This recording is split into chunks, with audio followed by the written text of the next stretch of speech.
I'm John from Just Whiskey. If you enjoyed today's show, please click like and subscribe. And I would appreciate it if you would consider becoming a Patreon with the link in the description below. And remember, no matter how good it is, or no matter how much it costs, it's just whiskey, folks. Today we're going to be talking about the inaugural release of Torabhaig. If you read it phonetically, you'd probably want to say Torabhaig, which is probably fine, but my understanding it's pronounced Torabhaig or Torabhaig.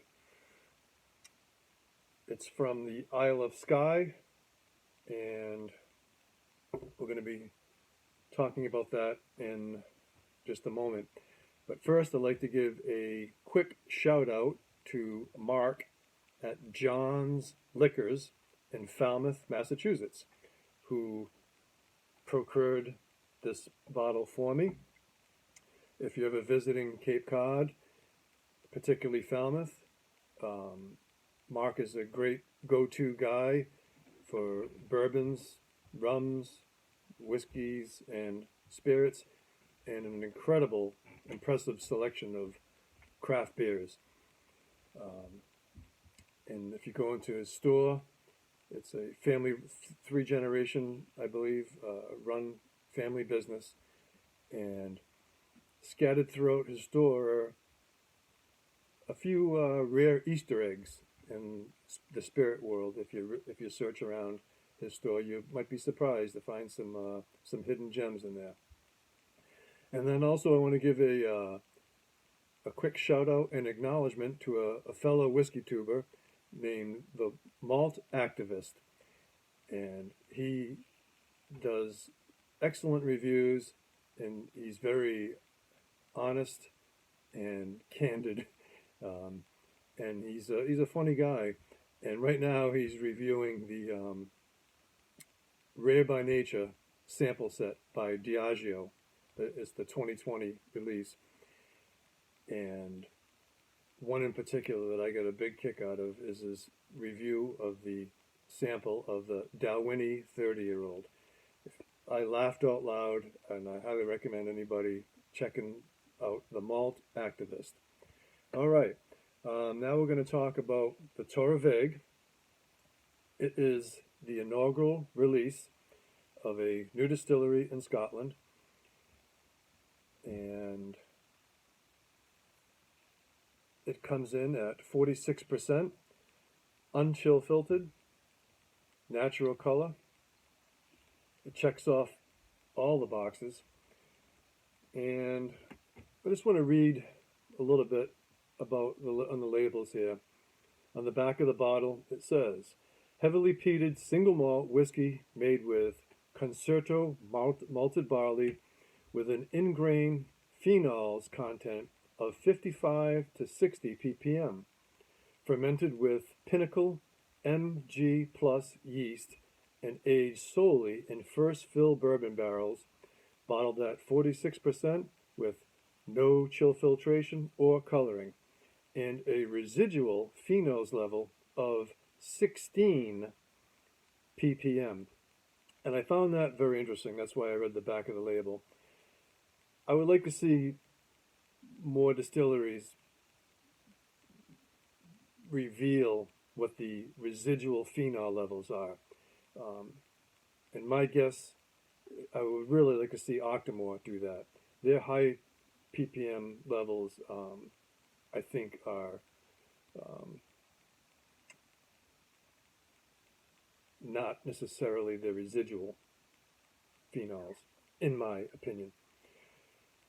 And on the front of the label, it says the 2017 Legacy Series, and this is the inaugural release, which just came out in January of 2021.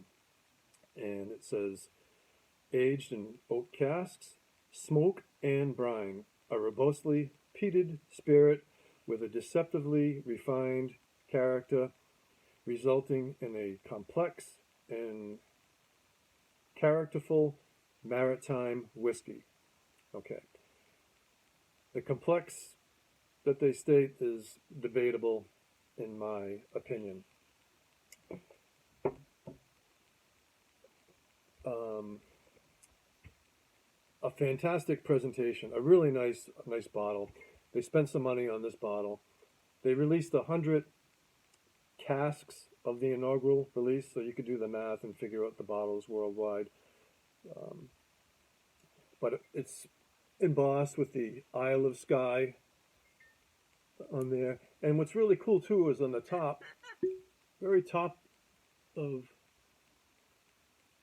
the opening of the bottle, it's embossed with raised letterings of Torabhaig, which is really cool. Okay, it's an NAS, non-age dated whiskey, but we know that it was distilled in 2017 and bottled in January of 2021. So by law, it has to be at least 3 years of age. So this is a little over 3 years of age. It's a very young spirit. The retail on this in the United States is approximately $55. I understand it's their inaugural release and they need to get out product and they need to make some money. So that price is a little high for an NAS, considering that you could buy an Ardbeg 10 or a Lacheg 10, certainly in that price range, in the $50 to $55, $60 range. You could also get a Bunnahabhain 12 between the $55 to $60 range, which Bunnahabhain 12 is not peated, but you can get a 10 to 12, a really good high quality 10 to 12-year-old scotch for around the price of this NAS.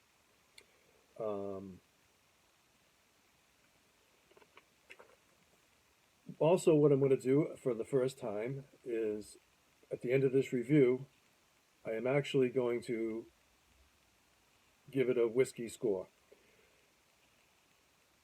The reason why I haven't done it so far is I've been really mulling over all the variables. Some people give it an A, B, C, D. Some people, give a 5-star, rating, or a 1 to 10 rating, a 1 to 5 rating. So there's so many variables. And then if you visit Whiskey Base, you see that it's very rare that the average whiskey score goes over 90. There are some, but and then if you really dig deep into Whiskey Base, you can see someone give this a score of 82, and then you can see somebody else give it a score of 97. So they're all people's personal opinions. And so I'm going to start giving my personal opinion. And I decided after much thought to go with the standard 1 to 100 rating system. So let's talk a little bit about the Torabhaig inaugural release. Beautiful nose. It's a heavily peated, smoky scotch. The nose reminds me of the Lagavulin 12 cask strength. Also reminds me of a Kalila. Beautiful, beautiful nose.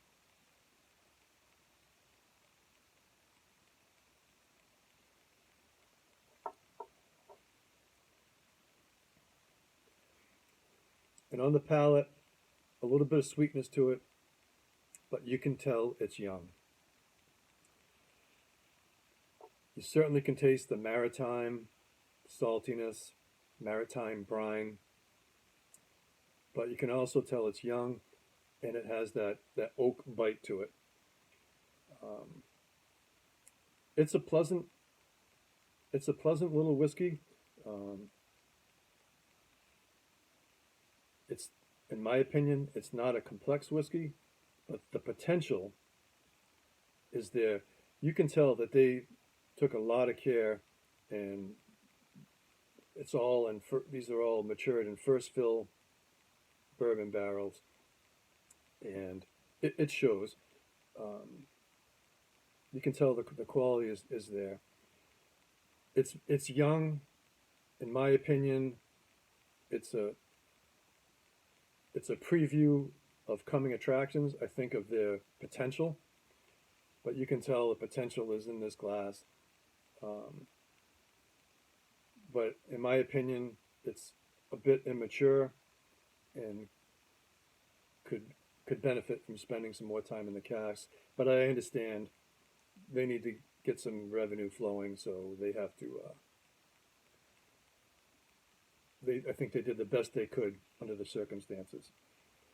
So on the finish,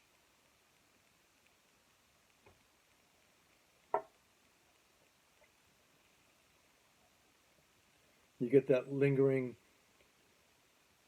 maritime brine saltiness with that lingering oak bite.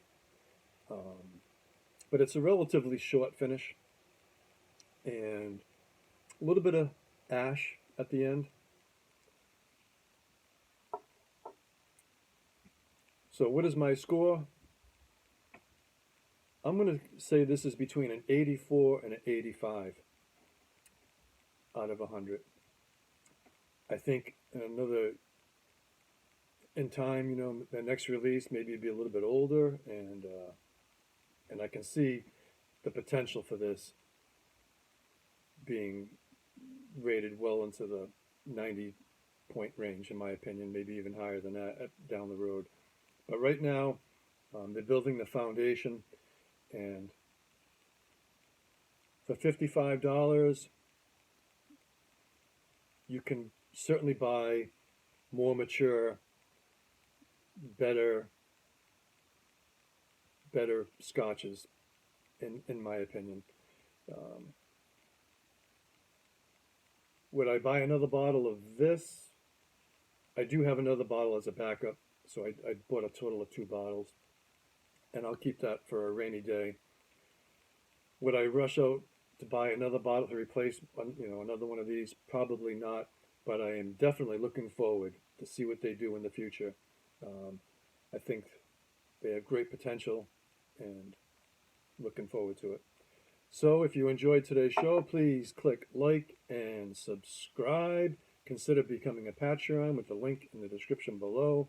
And remember, folks, no matter how good it is or how much it costs, it's just whiskey. So hats off to you all, and take care.